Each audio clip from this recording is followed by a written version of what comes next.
Thank you so much, Amanda, and welcome everyone to our Dharma Sunday for December, mid-December. Not the only one, but the only one that I'm doing this December.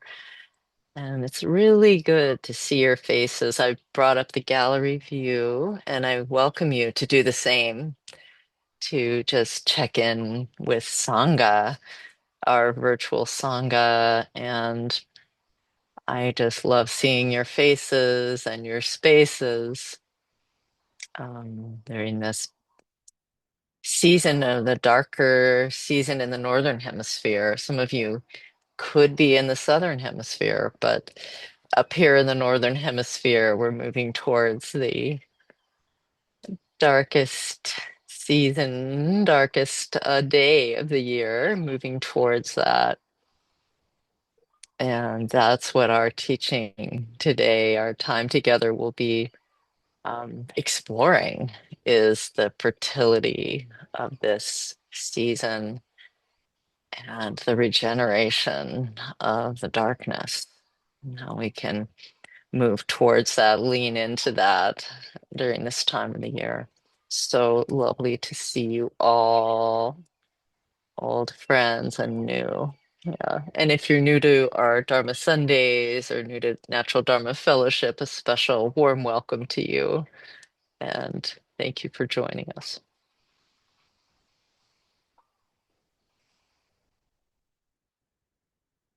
Just taking a moment to connect and visually. And remembering our Sangha refuge is as close as this screen as we move into a bit of Dharma practice together, some sitting practice to get ourselves oriented and settled today. So for our sitting practice, we're going to start with just a chanting of refuge. You know, the chanting is really just a way to connect to the heart essence of the Dharma, which is relational, actually. You know, we think sometimes of the Dharma or Buddhism as being something that's about being alone with oneself. And of course, we can be alone with the self, and that's a powerful practice. That's one of the things that we do. But, you know, even when we're doing that, when we're learning to be alone with ourselves, we are developing a deeper, more intimate relationship with the self, the relative self, and the deeper true self. It's relational. So refuge is relational. Refuge is the recognition that we can create a field of support and lean on our field of support as we practice. And the formal refuge is in Buddha Dharma Sangha, but what we're really taking refuge in here is the principle of wisdom out there in our teachers and friends, and also in here and ourselves. That's the essence of refuge, finding connection to the wisdom and the love. So feel free to join me in chanting it.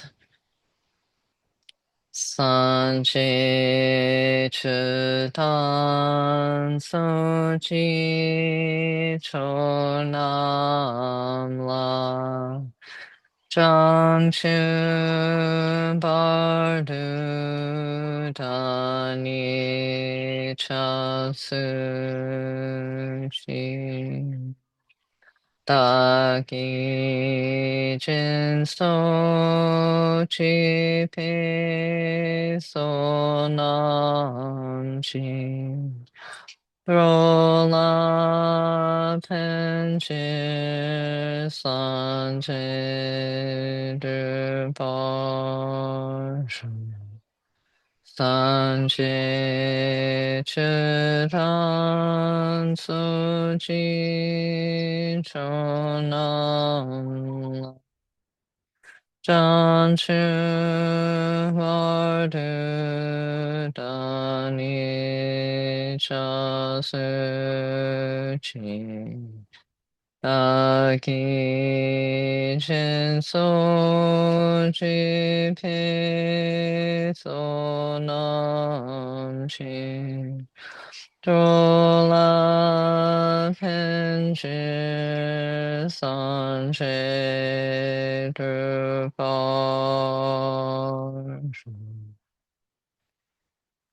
In Buddha, Dharma, and Sangha, we go for refuge until enlightened by the power of generosity and the other perfections. May we realize Buddhahood for the benefit of all.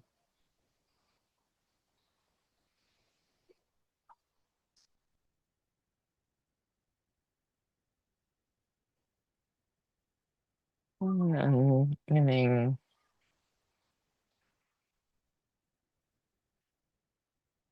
giving rise to bodhicitta. And bodhicitta means the heart of loving kindness, heart of compassion. And for that, won't chant this morning, but we'll just connect to that open heart, to that loving heart.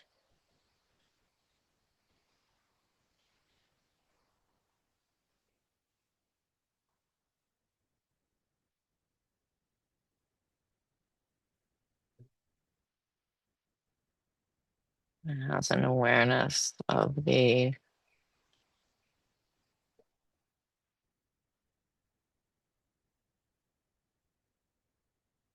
beauty of life, the beauty of beings, and the wish to awaken for our collective freedom, collective release of suffering.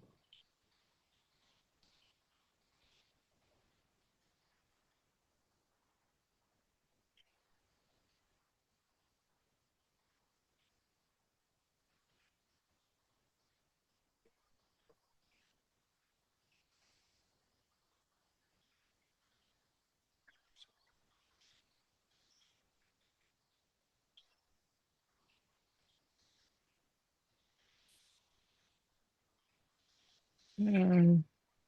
For the practice, I invite you to just turn your body a little away. If you're an eye open meditator, if you're eye closed meditator, no need. But if you're an eye open meditator, you may want to turn a little bit away. And the sun is rising now, moving from the luminous darkness to sunrise. This might be a second sunrise for you. The second sunrise of the day. Turning ourselves just a little away from the screen and maybe beginning with our eyes closed for this practice, just to notice what's inside. Dropping down from this thinking mind into the feeling body.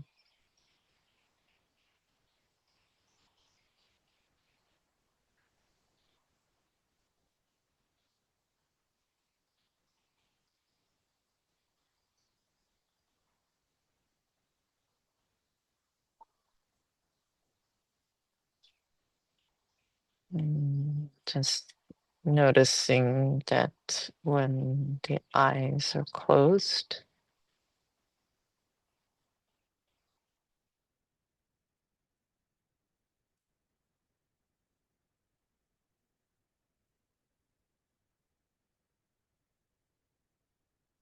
that this is such a full darkness, so full.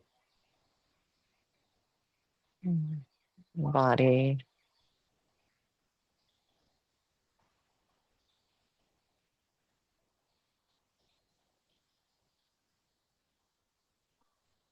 full feeling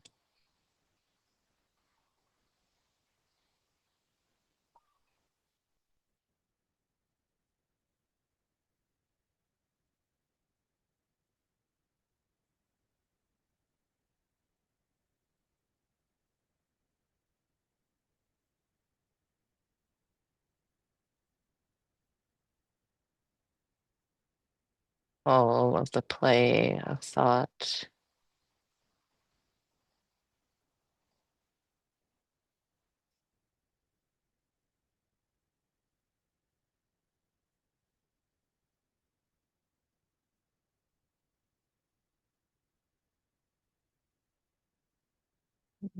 Full of our heart minds, luminosity.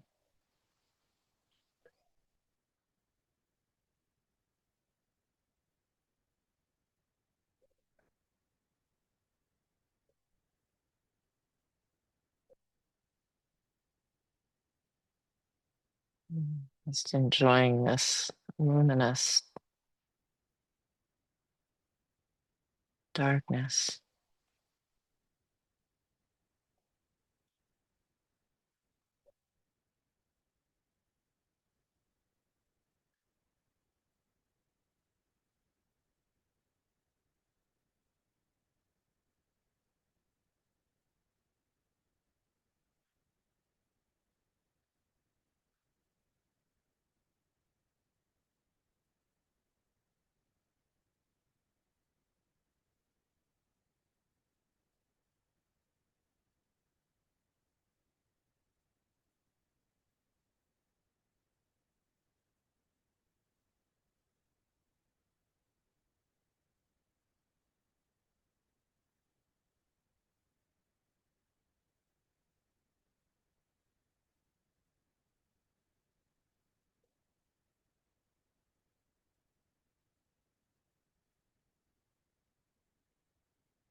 Noticing this body's connection to the earth below.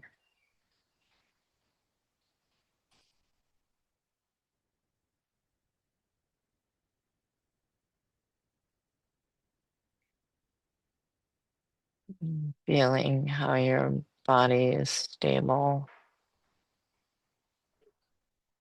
and grounded.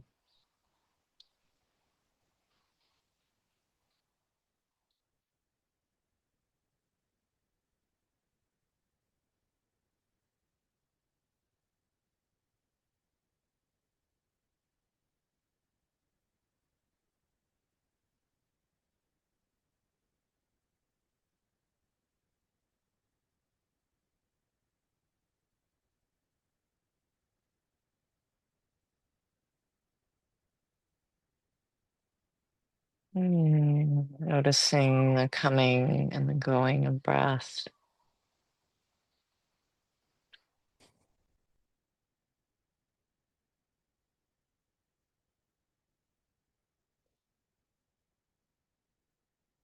The luminous inhale, fresh and bright in the nostrils, in the belly.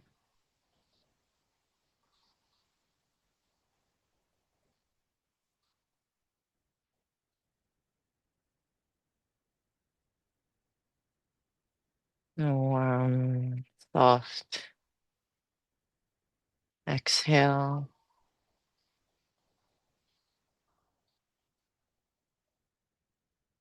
quieting of the breath.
Feeling yourself settle into the openness of this present moment.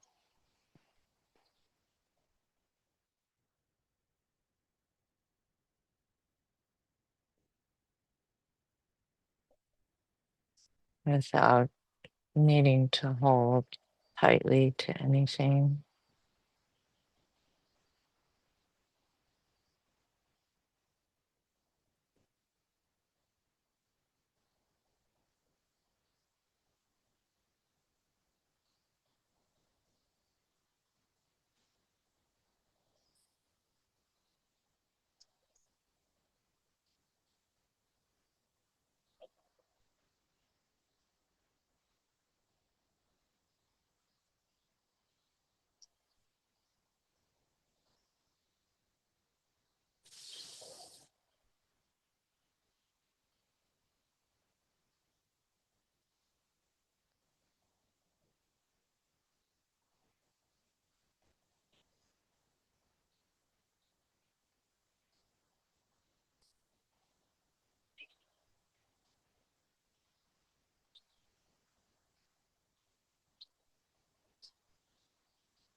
And as you said, you can feel the nervous system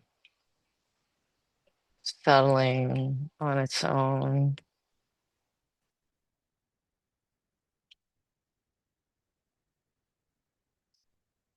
With each out breath.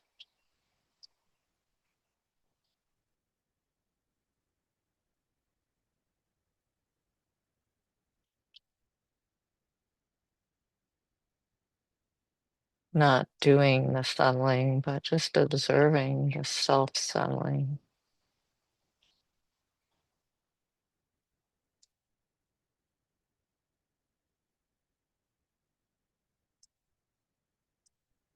Opening even more fully to this luminous darkness with the eyes closed, how that is.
And when you're ready, on an out breath, feeling the eyes come open just a little, take in that luminous light through the eyes.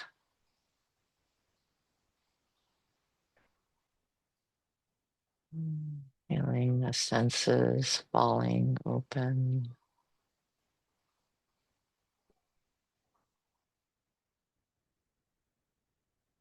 ears open.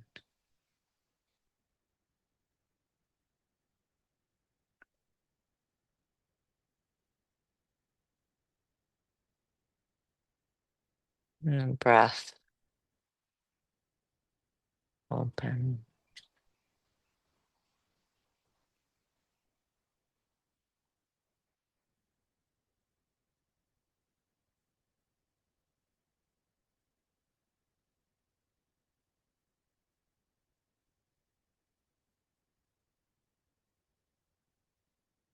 The eyes open.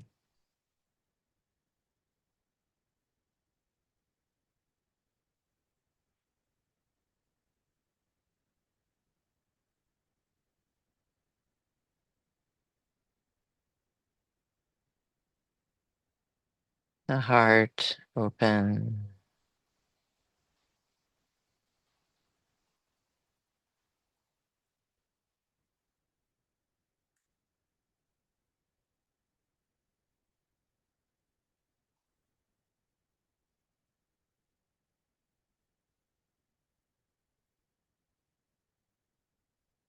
The tactile senses open.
Taking a seat in your present moment awareness.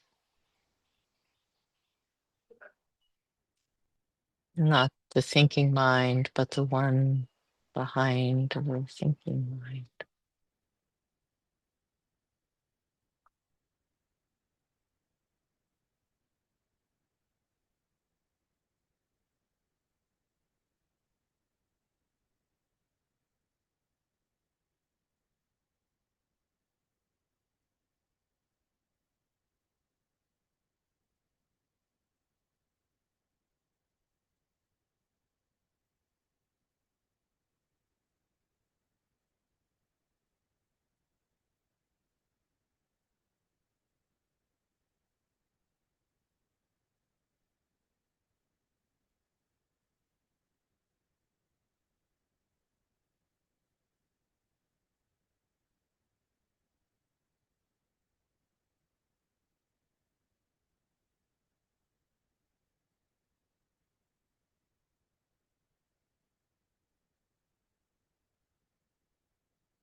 Noticing when you want to grasp something or close down on something. Just when you notice, just letting go, coming home again.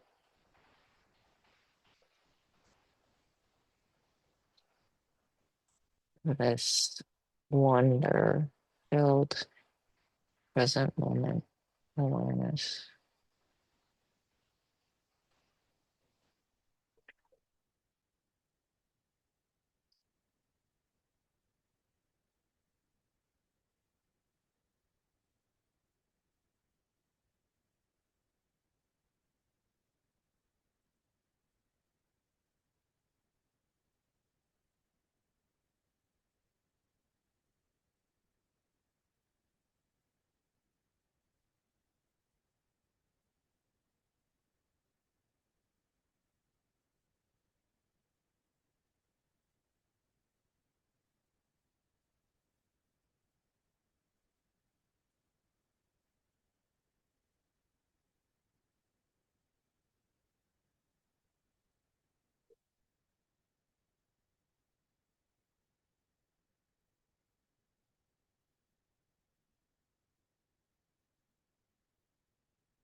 Coming ever more deeply home to yourself.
Bringing some movement into the fingers,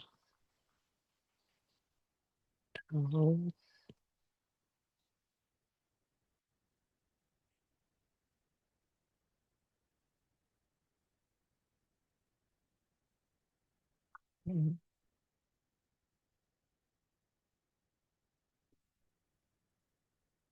neck.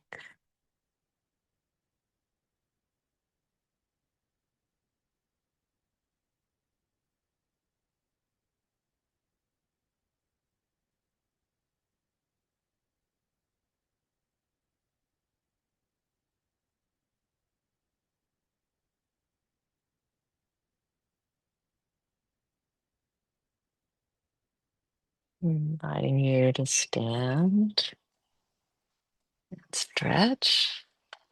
Um,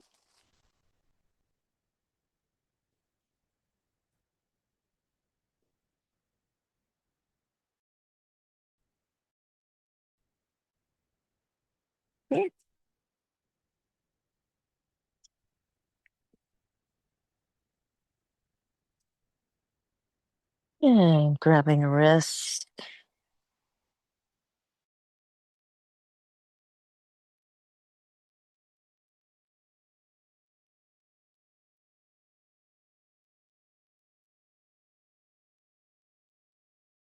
Okay.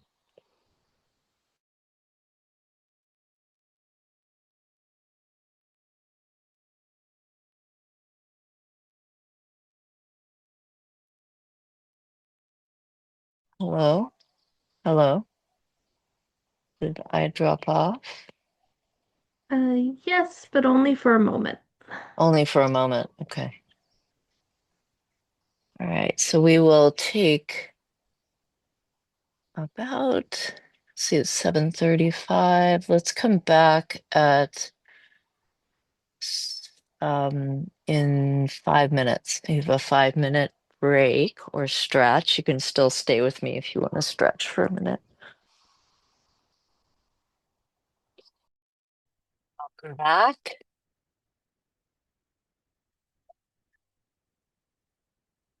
So we're approaching right now the darkest time of our year in this hemisphere when the Earth is making its journey around the sun. We're tilted a little away from the sun, and our days get shorter.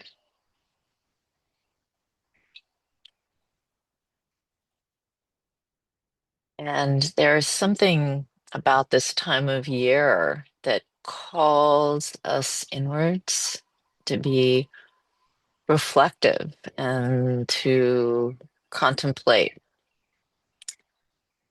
our year leading up to this point. How has it been? What's happened? And to begin to think about what will happen in the following year, next year, next year, next year. But there's something about this time, for me anyway, that always feels womb-like. This invitation to go in and to start to take stock of what's here. And this external darkness that we see in terms of the light, the change in the light, and the sun coming up later, setting later, setting earlier, this literal darkness. There's something there that, for myself, has invited me into the space of this homecoming to the darkness in ourselves, the darkness in the human, the darkness in the human. Yeah. And so, and also just looking at the world, right? We could say, looking at the world, that we're living in a dark time and a time of uncertainty and a time of a lot of shifting, change. So the darkness is literal, It's around us in terms of the change in the light. It's the season. And dark, we have this darkness and the unknown. In some ways, we know ourselves, but in some ways, we are a mystery to ourselves. And that's not a bad thing. It's actually exciting that we are a mystery to ourselves because there's this invitation to go into the darkness, into the mystery, and see what's present there, to see what's luminous in the darkness. And when I say that luminous in the darkness, I'm also I want to credit Deborah Eden Tull for introducing me to this concept of luminous darkness. She wrote a book called Luminous Darkness. And so the title of this teaching today is based on that title too.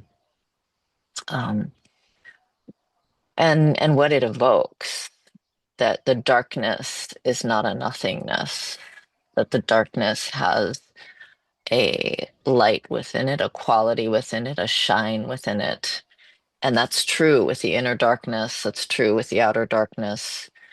It's true with the darkness of challenge and uh, uncertainty.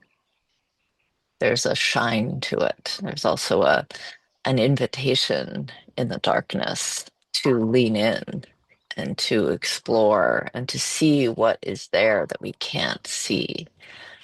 And say the Dharma is so much about that connection to the luminous darkness in our psyche, as well as the luminous darkness out there, and learning to learning to be curious about the mystery of what we don't know, what we can't see.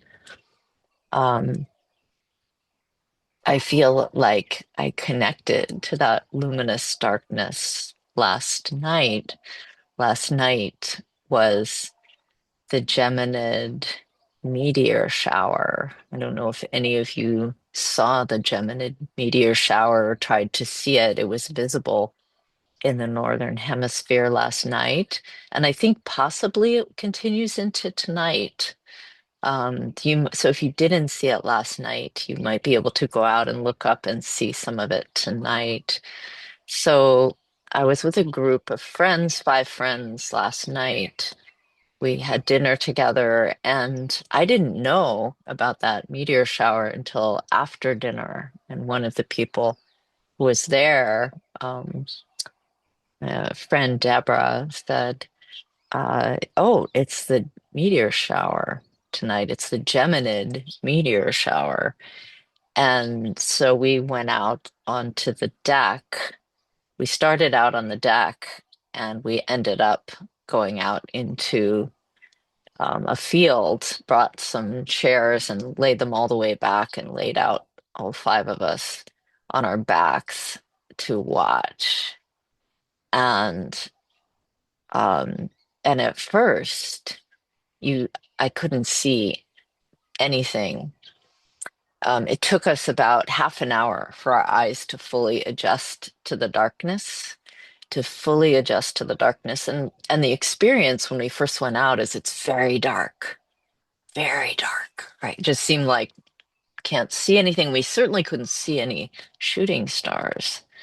But as we lay out there for a little while longer, eyes adjusting, suddenly all the stars were getting brighter and brighter and brighter in the darkness. And then we started to see the shower, we started to see the streaks of light.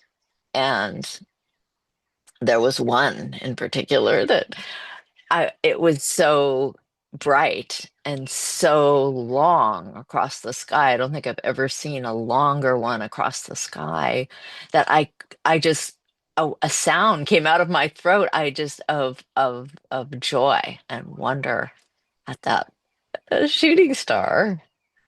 Um, so I later, because I didn't even know this was going to be happening that night, I later went back and read a little bit about this meteor shower, this Geminid meteor shower that happens every December in the darkest time of the year. There's this display of luminosity in the darkness.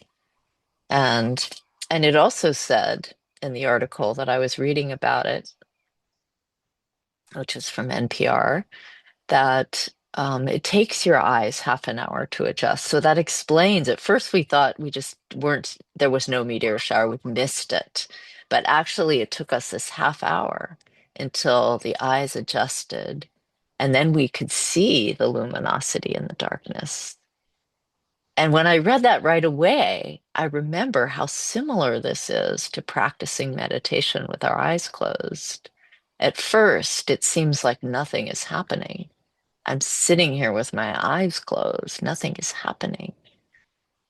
But as you sit in the darkness with nothing happening, suddenly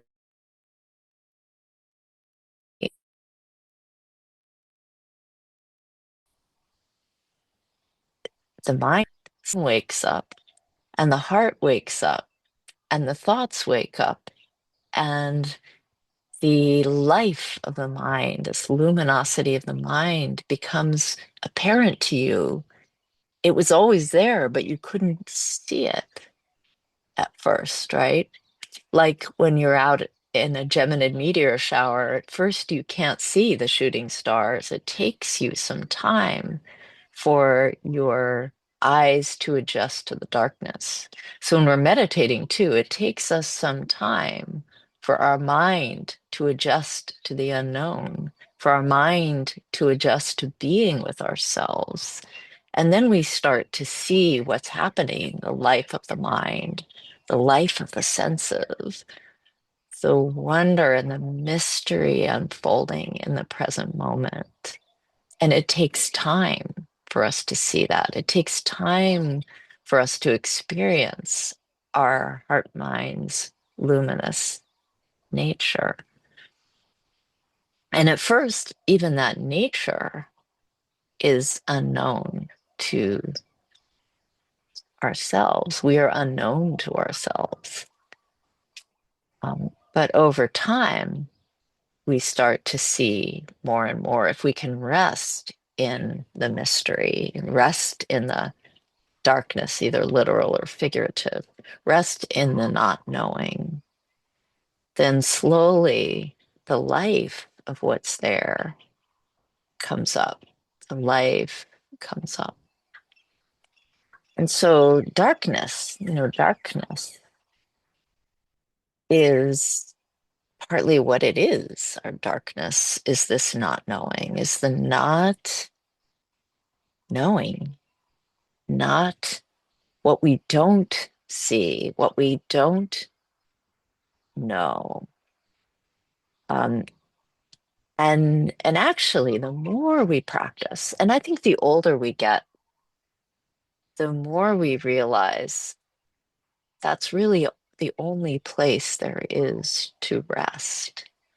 Because as soon as we rest in knowing, things change. Knowing is a kind of closing down into a certainty, which has a rigid quality to it. Even the word I know has a quality of closing down to a fact or a set of facts, to um, to a standing on stable, what seems like a stable ground. It's very comfortable to know. Very comfortable to know, very comfortable to have the answers, very comfortable to be certain in yourself. Very comfortable, but I think the question that I'm going to raise here is maybe comfortable, but how true is that? How true is knowing? Knowing is a relative situation. Whatever it is that we think we know about ourselves, about others, about the world, is often based on a lot of thinking, a lot of conceptual framework, a lot of preconceived notions, a lot of assumptions. But the older you get, right, the more you see that the thing that you thought you knew wasn't so. Time is a great revealer. Time's a revelator. I don't know if any of you listen to Gillian Welch. I love Gillian Welch. She's a country western sort of singer, but very not your typical country western. Her and her guitar singing these songs of truth. Gillian Welch. She sings a song called Time's a Revelator. I love the lyrics of that song. Time is a revelator. Time reveals our certainties were not as true as we thought, right? Or I think about, I love music. Um, the oh, who sings Closer to Fine? Closer to Fine, right? The Indigo Girls. The Indigo Girls sing Closer to Fine. Closer to Fine is there's a lyric in there. The the more I know, uh, the more I learn, the less I know for sure. I love that one. The more I learn, the less I know, right? So the older we get, the more we practice, the less we know for sure, because we're starting to notice that everything rests on everything else. Everything leans. Whatever idea that we have is leaning on something else, which is leaning on something else, which means it's relative. It's relative for now, and things change, and what we thought was true is no longer true. And now something else has been revealed. So there's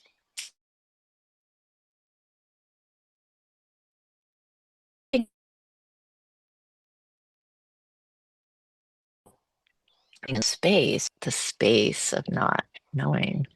And the body lives in that space. The body is experiencing, the body is feeling, the body is self regulating, but the body's not doing a lot of knowing, right? The body is full on present moment experience or field, the field of the senses, the field of what we hear, the field of what we're seeing and what we're experiencing in the present moment. That's a field of great possibility and great mystery. The body lives in the space of not knowing. The mind lives in this space of trying to gather together all the facts and know. The mind lives in this space of knowing. The conceptual mind is very much trying to get a grasp, get a handle on things. And in some ways, that's adaptive. That is the animal who is trying, the human animal who has evolved to know, has evolved to strategize for its own survival. And I could say the human in us is very conceptual, and the animal in us is less conceptual. The animal in us is more aligned with the body. So there's something to be learned from letting go of the knowing and entering into this space of the luminous darkness, of the not knowing, of the great uncertainty, and beginning to not just explore that, right? Because we want to explore the darkness. Darkness can be scary, but the darkness is also a beckoning, right? Because what it is that we don't know and we don't understand yet, what it is that we don't see yet, stimulates our curiosity. And curiosity is a fantastic faculty for moving more deeply into whatever it is that we're experiencing. So curiosity is drawn into the darkness. Curiosity is drawn there. So um, if we let it be, right? Because our other way of being is to want to avoid the dark parts, to want to not see that because it scares us.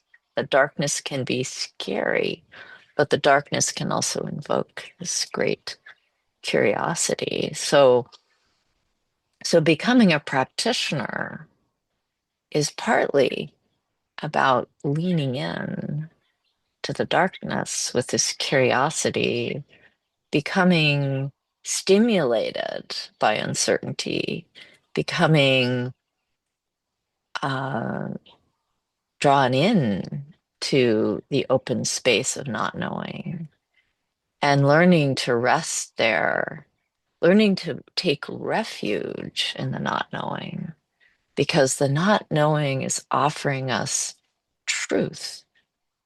The knowing is offering us this kind of relative sense of certainty, this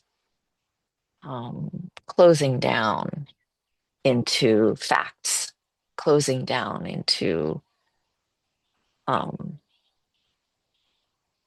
the comfort of feeling like we have the answers. But the more we look into that, the less stable that state is, because whatever answer we have is going to be proven wrong in a little while by an experience or by a contact with a person that we thought we really understood, or by um, learning new things about something that we once believed, right? But resting in the not knowing, like Suzuki Roshi said, opens the door to all possibilities. In the space of not knowing, everything is possible. In the space of knowing, there are few possibilities, he said, Suzuki Roshi. So, in the space of not knowing, we can really contact something that is true, which is that we never will know.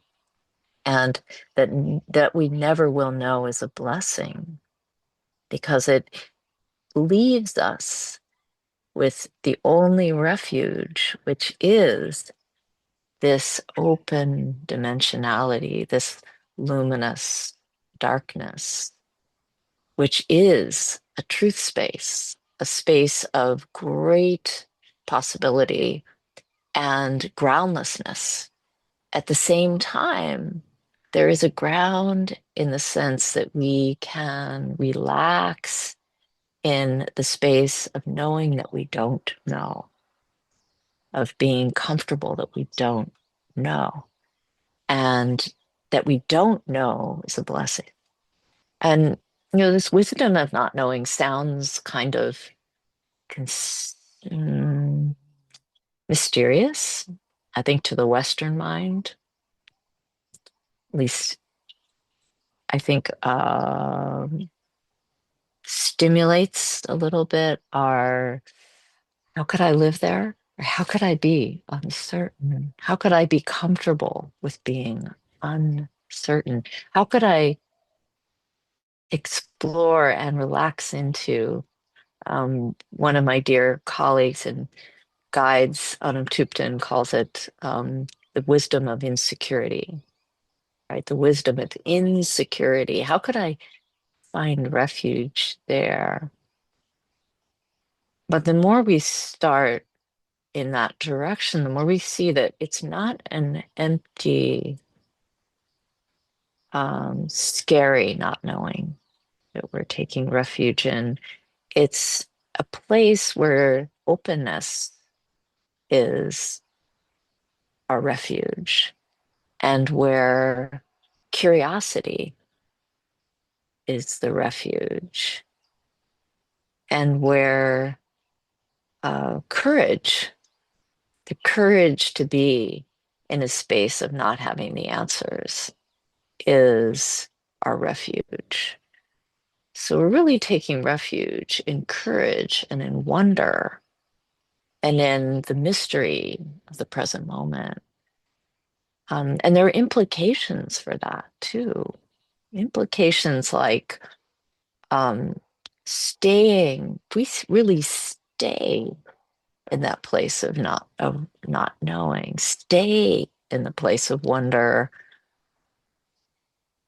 we're not taking refuge in our projections and our opinions.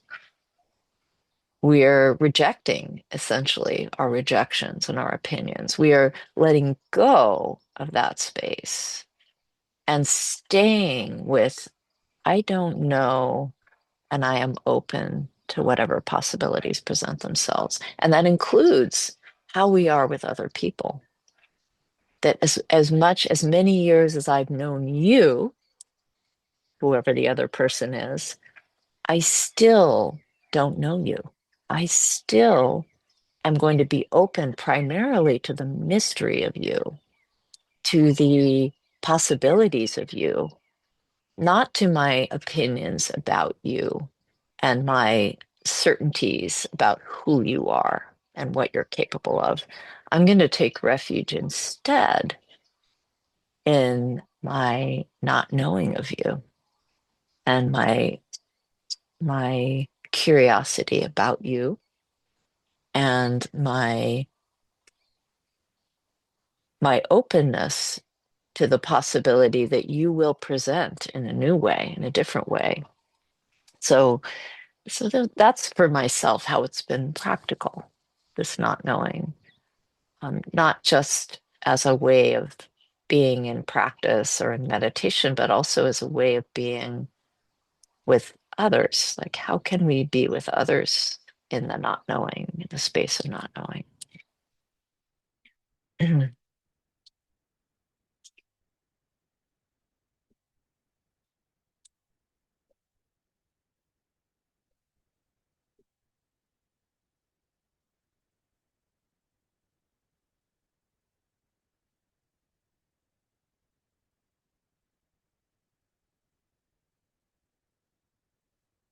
So I want to conclude this talk with um, with a quote from the Tao Te Ching from Lao Tzu. So Lao Tzu said um, in one of his verses of the Tao Te Ching, he said, "Do you have the patience to wait until the right action arises by itself? Do you have the patience to wait until the right action arises by itself?" And I see that verse as, do you have the patience to be in not knowing what you should do or shouldn't do or might do or your direction? Do you have the patience to wait in the space of not knowing until what needs to happen arises and becomes clear to you on its own? And that's very much in the spirit. I think this wisdom of luminous darkness, of the space of not knowing and its possibilities, is also, we don't have to know our next steps. We don't have to know how our life is going to unfold. We don't have to know the right direction. There's a way of being where we trust the mystery. If we wait and we keep opening to the luminous darkness in here, opening to the luminous unknown out there, that the right way to proceed will just make itself known to us without us having to figure it out with a conceptual mind. This possibility that resting in the mystery, resting in the not knowing, provides answers, provides the direction. So these are some of my reflections for this morning on the luminous darkness and this wisdom of not knowing. Mm,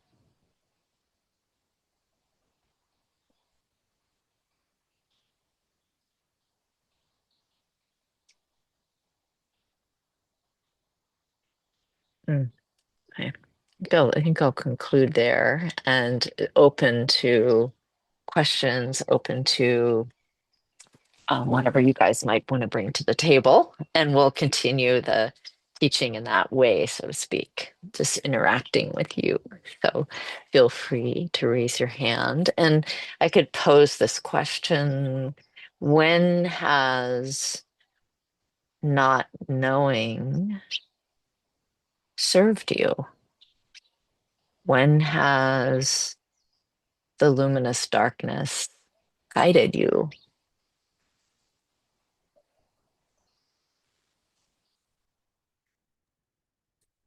Sabana?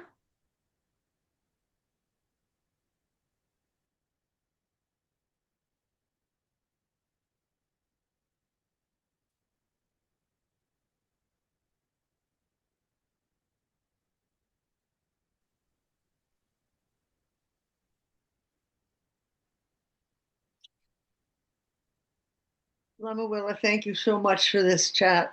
Um, when all my life, when I've moved from place to place, I've, um, I've been open to the wonder of where I'm going to live.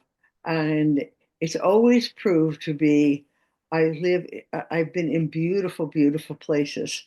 And right now I'm getting ready to make another move into a senior living. And it's the same kind of wonder, and it's been really exciting. But I think that this talk has really, um, I'm 80 years old, and I'm aware that I may not be around for my grandson. And he is on the spectrum. He's incredibly bright, and but it makes me, based on my own experiences of things have worked out, um, that I have the comfort of knowing that whatever goes on for Arrow will be right on, and that I don't have to worry about him. I think that that's the big thing, is not to worry, but just to trust. Just like the luminosity has, worked for me, why wouldn't it work for him or anybody else? And just have the courage to have that trust and patience. But I think that that's one thing that we elders, are have concern about, is our children, our grandchildren, because we know we're not leaving this world and we can't take care of them anymore. And so this talk is a real blessing, and yeah, it's just trusting and being open to the mystery. I hope that there's a way that I can look down on him and say, "Are you okay, Arrow?"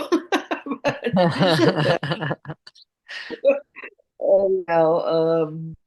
Thank you so much for this, and it's always a blessing to see you and hear your reflections. They're always so rich, and yeah, Thank thank you, you. Subhana. It's so good to see you. It's so good to see you. And I just wanted to say I'm a worrier too. I'm a big worrier. I am so prone, and I mainly worry about my dog. I'm always worrying about, where is she? Is she okay? Is she safe? I mean, it's so funny. Yeah. And it's true, right? We have some responsibilities to the people that we love, the beings that we love, but we can put all this energy into worry, and it's okay to not to that we can't and control everything, right? We can't control, and we can't live forever. Oh, yeah. I love that. Thank you for sharing, Subhana. Thank you, Lava Willa. Yeah.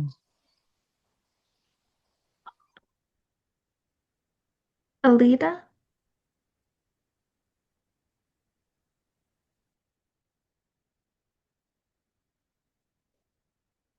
Oh, you're muted, Alida. We go. There we go. Yeah. Thank you, Lama Willa. Wonderful, wonderful talk. And I missed some of the beginning, but Subhana raised it.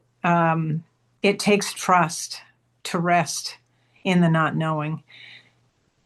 But in answer to your question, it's rewarding to find that when I can pause and not jump in with the first thought that comes into my mind, it's I'm rewarded with some wisdom that comes from who knows where, and either I say nothing or what comes out of my mouth is more helpful. And I've experienced that enough that I'm beginning to trust it. So it is easier for me to remember to pause, just take a breath. And the other thing that is connected to that is just this week, I've been practicing with this notion of deep listening. And I think there's some nice synchronicity with that, because when we're listening, we're not talking. So that's my thoughts for thank you. Thank you, Alda. And I just want to kind of take this thread that you were bringing up of deep listening, that practice and being in the space of not knowing is a practice of deep listening to the present moment, deep listening to, sometimes it's to another, but it's also could be deep listening to our own heart mind.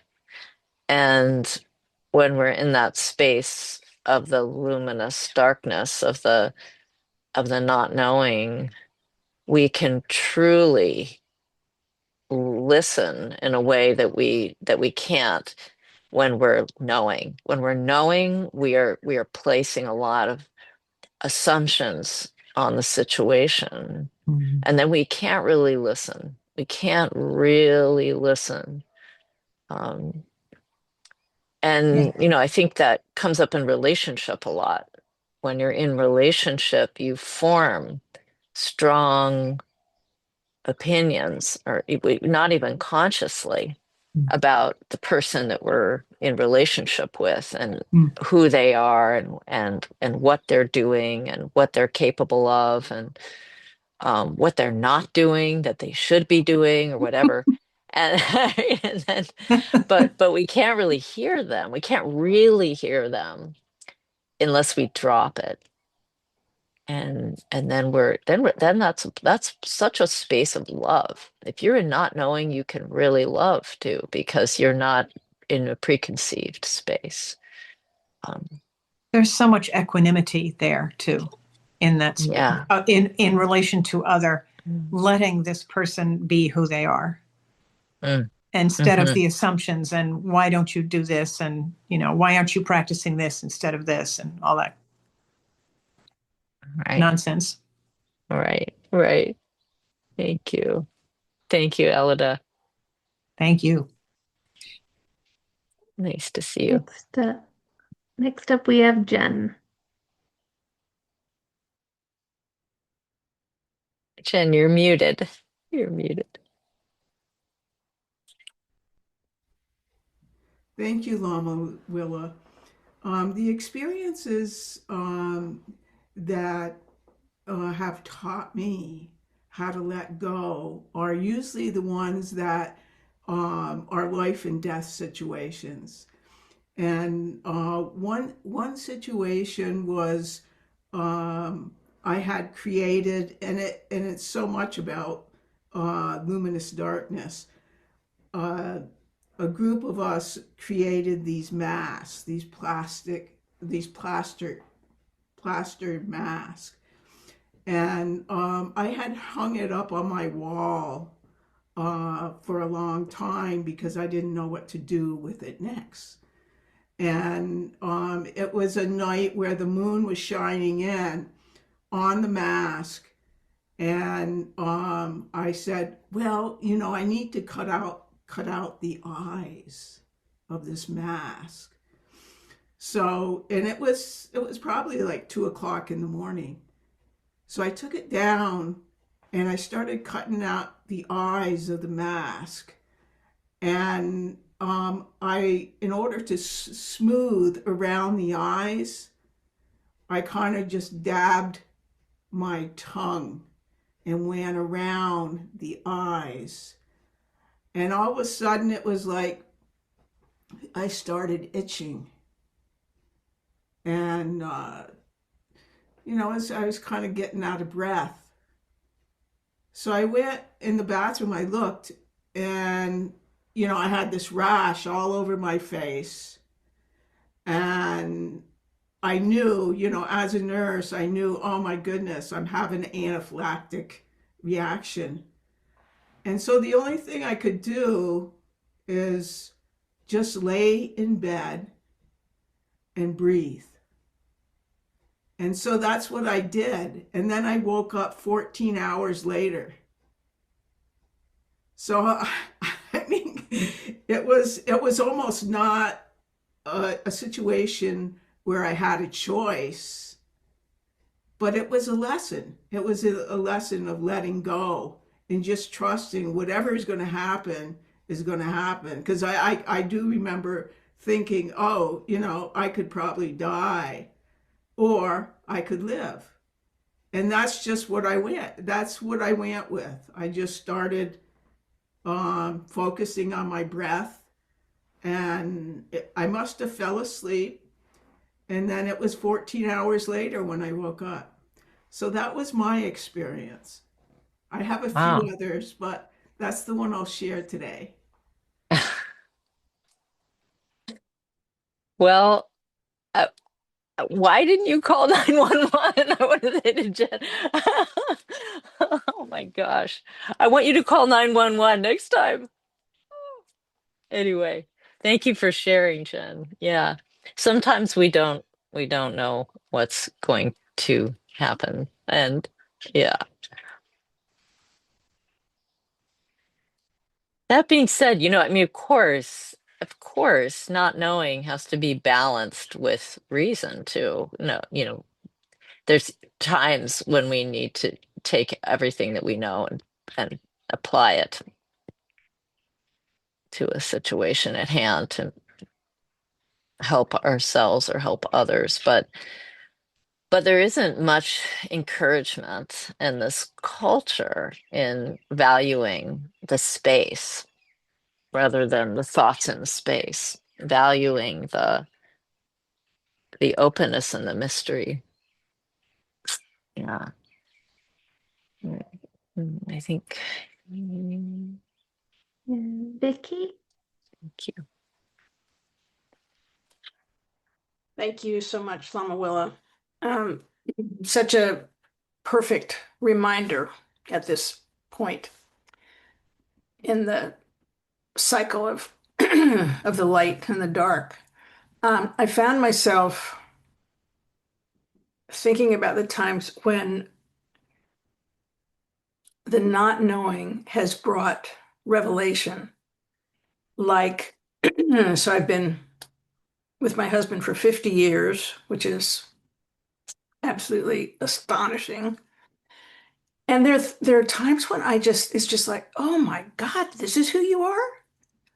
Like he emerges in some completely unknown way that I'm just yeah, just astonished. Like, and I think about my practice in the same way, that there are times when what arises, what I what I suddenly see or know is so unexpected that I had that same feeling of astonishment. And Mm.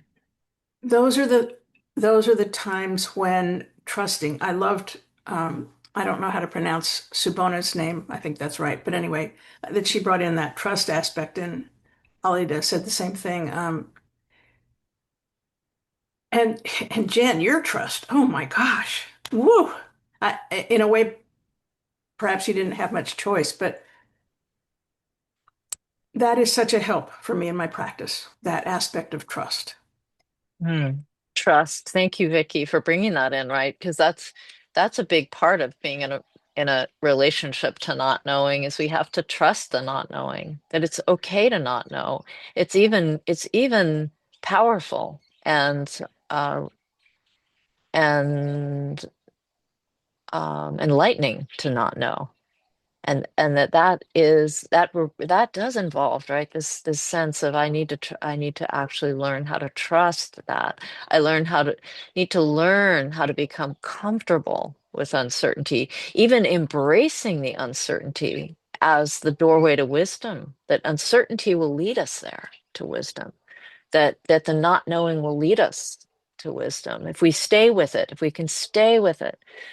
And also what you were saying just now is reminding me of an experience I had very recently with someone who I had known as an acquaintance for a while, but I I didn't actually hadn't really sat down and had a conversation with this individual before. And somehow, we make so many assumptions we're just like programmed for this as conceptual creatures that we just start laying ideas on top of somebody who we think they are even before we know much about them, and we do that unconsciously. So I was sitting next to this person, and we were in a gathering and just found ourselves next to each other, and I started talking to him, and within about 5 minutes he started pouring out to me his experiences during the Vietnam War, that he was a war veteran. I would never have guessed this from looking at this person or being around them, that he had been a veteran of the Vietnam War. For one thing, I thought he was a lot younger than that. He looks much younger than his age.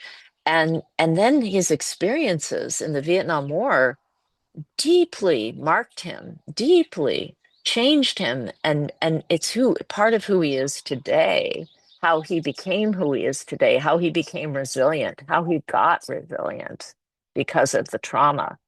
And in just a matter of about a half hour, this whole world had opened to me of who this person, a part of what he's experienced, the mystery behind, and I was just kind of astonished at just how people all walking around us, it occurred to me as I was talking to him, everyone walking around us is holding some kind of secret history of trauma. We all have one. We all have one. We all have these wounds that have shaped who we are, and that have allowed us to develop into the people that we are in very amazing ways, positive ways, have created the resilience that we now have as human beings. We had to find that resilience and learn that resilience somehow. And the traumas help us build resilience. And so just hearing his story made me suddenly look at everyone around me differently. I was like, oh, we are all walking stories. We are walking incredible stories of power and courage and resilience through the darkness. And just I suddenly became aware of it, and I was looking at everybody around me, thinking, we all these people are holding these gems, and the only way to get at those gems actually is curiosity, to start asking questions and then deep listening, questions and deep listening, questions and deep listening. And that's how we start to discover these gems in others. All right. Oh, Amanda. Thank you. So what's very interesting about this topic, I love that someone mentioned equanimity because it almost feels like this embracing the unknowing is the type of detachment that we're working towards when we don't think we know about things, and when we don't feel like we know something so well that it's ours, being able to release things in that way and learn about them, um, and not, like you were saying, put our own thoughts on them, um, I think is really important. And in my life, a lot of that practice for me lately, I have a teenage daughter, is watching her become herself and go from, this person that I definitely know everything about to realizing, wait a second, she's her own person in there and it's starting to come out and it's really nice. Mm. That's so awesome, beautiful. And yeah, to be a parent is to be in the space of always being in relationship to becoming, right? They're not who they are fully yet when they come out, there's like this whole process of becoming, and how exciting that is to watch that, not knowing who they will be, not knowing who they will be one day. Yeah, thank you, Amanda. And also I loved what you just brought up about the the importance of letting go of grasping for not knowing. Like you can't grasp, um that the space of not knowing is a space of not grasping at anything. And that's so hard for us, right? So the training is of not knowing is partly about not grasping and not holding on to anything, and being willing to not be attached to the outcome, not knowing the outcome and not being attached to the outcome, doing the best that we can without worrying so much about how it will actually unfold. And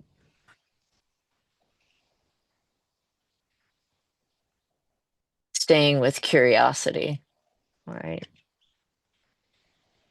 All right, two more. I'm going to take two more here. I think Lucy is Lucy. first. Okay. I I love this topic in terms of how we know the people, especially the people who've been in our lives for so long. I'm having this experience a lot. Um, and I've wondered about this for years. Why is it that the people I feel the most intimate with, I feel like I'm always getting to know who they are? And I appreciate how you've named that, Lama Willa. And I think there's a part of me that wants to grasp and say, well, you've known this person for, over 50 years. Shouldn't you know them by now? But it's, so I'm enjoying just letting go of that concept that I can ever really know somebody fully, even especially the people who are closest to me.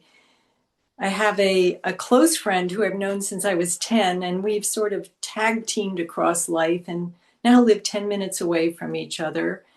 And and I grew up going in, spending a lot of time in her house with her family. And I felt like I knew them and I know her, know where she came from. And yet I'm still learning things like that she hates birthdays. And part of me was like, how could I have not known that all these years? But it was also kind of a delight to learn that about her. Oh, okay. She hates birthdays. And I know year after year I've celebrated her birthday. I didn't know she had a thing about birthdays, or I didn't let it in. And other things, similar things about some of her childhood wounding. I remember saying recently, I had no idea that was going on for you all those years. Oh my gosh. So I appreciate the reframe because I think there's a voice in me that has also said, there's something wrong with me. I should have known that. You weren't a good friend, blah, blah, blah. But I feel like I can kind of let that go and hang out more with the not knowing, and that this is a person I'm going to keep getting to know for my entire life. And the more I know, the more there is to know. And similar with my husband, who I've only known about 25 years, but very similar with him. He keeps showing up in these ways. I'm like, Mm. oh, you're finally making room for him to be who he is. Oh, Yeah. yeah. When we let go of our needs, attachment to needs, trying to see you, there you are. attachments to why aren't I getting this and why aren't you doing that? It's like, oh, I can see who you are, and that in your own way, you're actually trying to meet my needs, just not the package that I expected or wanted. Oh, yeah. Yeah. Yeah. That's very powerful in relationship, right? To let go of what we think we know about what they're doing or not doing and why they're doing or not doing. And yeah, that deep listening and how someone we've known forever is still a sacred mystery and how exciting that is, right? Yeah. That the Yeah. people in your house, your family, your closest friends are a sacred mystery and that you can live with that. It's a more exciting relationship when they're a sacred mystery because then you can keep showing up with a lot of curiosity about what you're going to learn today about this person and what are you going to learn from them, right? What are Yeah. you going to how are they going to be your teacher today, this person in your family or your spouse or your children or your parents or your dear Yeah. friends, right? What are they going to show to you? What are you going to learn, right? Yeah. It's It can be awesome. humbling also. Humbling, right? What we thought is the story we've been telling. That's Right. that's that's the knowing part. I have a story and I'm sticking to it. Well, where's that going to get us, really? Exactly. Hmm. Yeah. Oh, oh, I'm so sorry that I was holding on to that story about you. It can be Right, hard. right. Yeah. Yeah. It is humbling, right? Oh my gosh. Yeah, yeah. Even as you're speaking, I'm thinking of something right now with yeah, to somebody that I'm exploring a partnership with right now, and having a story about my needs and how they weren't meeting my need in some way. And when I spoke the story, it became very clear that there was another story that that person had that was, it was like, oh, we're really we gotta let go of the stories. They keep living into the mystery. Yeah. It can take a long Thank time to let go. you. Thank you, Lucy. I think we have Con Willinder. Have I got that right? Yeah.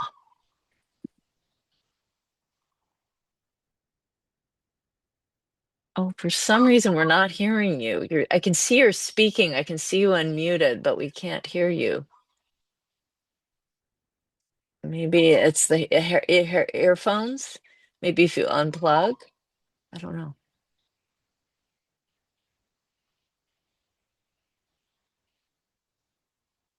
We still can't hear you. Can you hear me now? Yeah, now we can hear you. Yes. Okay. My name is Kanwalinder. I'm new to this community. I've been listening to your videos on YouTube for free for a long time, but recently joined, so I wanted to say hello and thank you for this is my first live uh, participation and a really great topic of exploring what we don't know. Um, Welcome. Welcome, Conrad Linder. Nice to th- see you. Where are Thank you. you in the I'm in world? in San Diego. Okay. Okay. Yeah. Thank you. Yeah. Um, so I wanted to just one share what this made me think. Of course, for me, things to explore, more things to explore is always a good thing. So this opens up so much, things that I don't know that I need to learn. Uh, but I think, in addition to the wisdom of not knowing, the wisdom that all parents have, the wisdom of knowing something and knowing to ignore them, things that, I remember as a child or even as a teenager, I thought my parents didn't know. They did about me, but they just chose to ignore those certain things. So I think there's also wisdom in sometimes um, sort of letting go of some of the knowns also. Um, and and sometimes we it's not forgetting, it's just the wisdom that this is not as important, and living in more gray of of what to treat as important, even out of the known part. Mm, mm. Thank you. That's a very good addition to this discussion about the not knowing, that you can know in a kind of relative sense something, Right. and you can let go of whatever that might be, being attached to that. But also, as practitioners too, recognizing that whatever it is that we land on, it's actually a flow. It's actually a flow. It's not forever. Whatever it is, it's not necessarily forever. Maybe it's for years, or maybe it's for this lifetime, but it's not forever. Um, Maybe it is, yeah, yeah. So knowing that it's a flow is very helpful, because it helps us from getting stuck in that thing that we think we know. That, okay, it's a flow, and we're flows too. So whatever we think we know about ourselves, we're actually knowing a flow. We're not knowing a thing. We're knowing a flow. And then to know a flow, or to be in a flow, is to know that whatever it is that it is is going to be a little different in the next moment, and the next moment, and the next moment, and the next moment. Yes, And you did say that in the known, everything keeps changing. right, So right. what you just discovered, and if you could just ignore that, maybe it'll flow to Mm, something else. mm, mm, mm. Right, right. And then maybe judge a little less that Yeah, whatever it yeah, is that you learned. yeah, yeah, yeah. Thank you. Thank you, Conwilinder, and welcome. So nice to Thank see you. Yeah, yeah. So I want to, before we conclude, and conclude in a few minutes, to just take a moment for this short exercise, very short here, just to think about something in your life that you are, uh, wish you knew the outcome, or that you are trying to know what direction to take. Okay. So what something where you're headed, trying to figure it out. Where am I going to go? What direction am I going to go? Or something that the outcome isn't clear yet, but you're in process. Outcome not clear yet. And let's just bring that to mind. That thing, and that's that thing that's kind of niggling at you a little bit, because you want to know, you want to see the future, you want to have certainty about what you're going to do, but you don't. You want to have that certainty, but you don't. Right. So let's just take a moment and just call that up.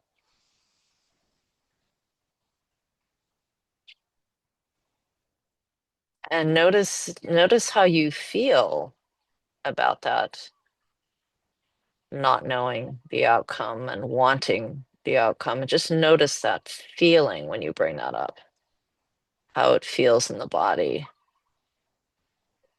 to be uncertain about this.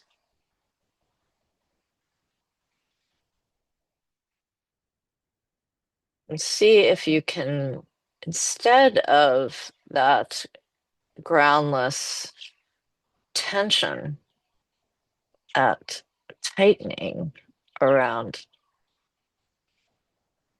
the groundlessness of that, if you can take an exhale and exhale into the openness of that,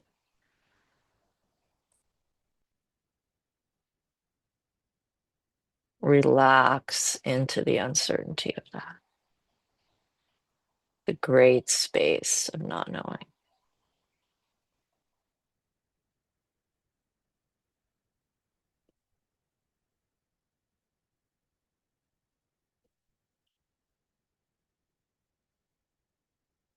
how you have nothing to grasp because there's nothing that's known yet, nothing to grasp. And that being and that not knowing is blessing.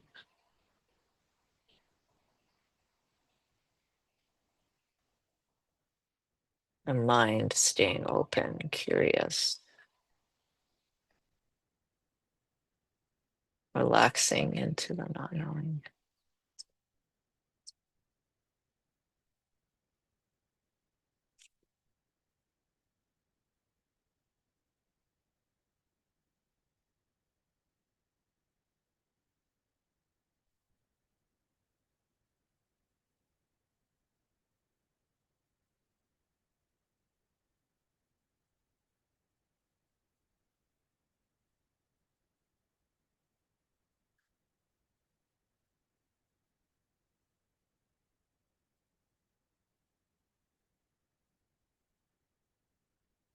All right, we come out of that and just noticing what happens there when we try to relax into that, because there's so much of us that wants to know this end of the story. We want to know the end of the story and we want to do the right thing. But there's some positive aspects that we don't really tune into so much about not knowing the end of the story. That we can be in the wonder of that, not knowing the end of the story, and the space of that.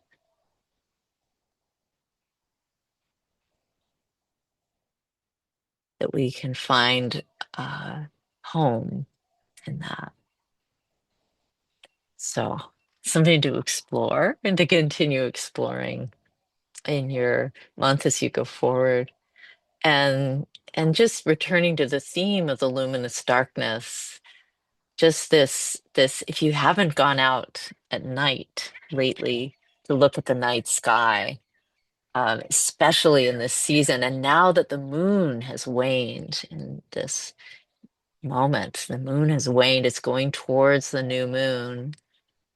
And in that time of the night, when the night's sky is not lit by the moonlight, it's a profound time to see the sky and to see the stars and to be in this great space of openness. Do a little night gazing, just an encouragement to go out there. And I know it's cold, many parts of the US at this time, but even when it's cold, you can layer up and go out and just look at that night sky and take in the transmission of that. There's a practice in Tibetan Buddhism called sky gazing, Namke Naljor, which is this practice of letting your awareness be one with the open sky. And it's something that we can do during the day, but it's also something that you can do at night. And there's a different transmission from the night sky that is this transmission of a luminous darkness that has a lot to communicate to us at this time, especially when we are facing so much uncertainty as human beings, as a planet, as a species, as a culture, as a society. Um, so just taking some transmission from that luminous sky, that dark sky, the dark luminosity, that uncertainty can be a great refuge when we let it, as we let it, and as we cultivate a relationship to openness and wonder, curiosity, and courage to be with what is not known. So just encouragement towards that night sky.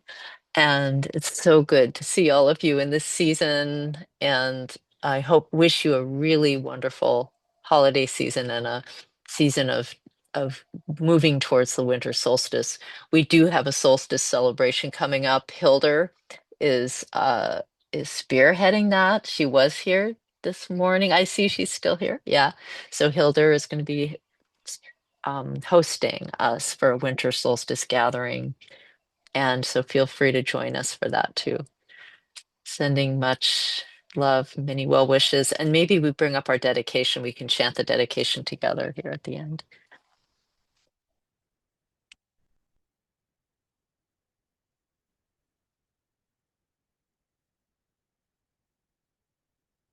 We're chanting this in the Tibetan and the English. Feel free to join or to just listen. Jiangsu Sancho Rinpoche Mache Panam Che Georgi Che Panyam Pame Payam Ong Ne Kong Du Tao. May the pure, brilliant sun of bodhicitta dawn in each and every heart and mind, dispelling the darkness of suffering and confusion unstoppably until all are fully illumined and awakened. Thank you, and wishing you a very wonderful season.